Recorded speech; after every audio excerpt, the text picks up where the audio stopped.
কেমন আছো সবাই? আশা করি সকলেই খুব ভালো আছো। আজকে খুব সহজ পদ্ধতিতে একটি ডিমের রেসিপি বানিয়ে নেব। ডিমগুলো ভাজা হয়ে গেছে, এখন উঠিয়ে নেব। ডিমগুলো লাল লাল করে ভেজে নিয়েছি। এখন কড়াইতে তেল দিয়ে জিরা আর কাঁচা লঙ্কা ফোড়ন দিয়েছি।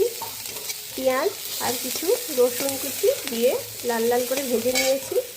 এখন কিছু সিদ্ধ করা আলু দিয়ে দেব।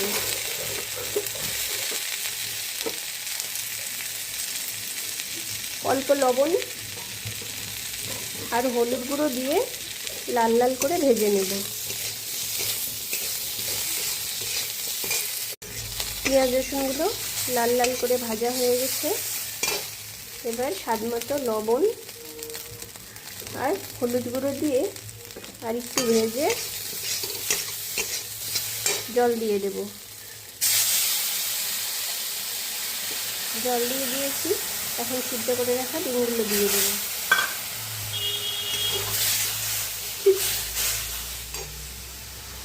কোনো রকম বাটা মশলা ছাড়াই এই যে আমাদের শর্টকাট ডিমের রেসিপি কিন্তু রেডি হয়ে গেল।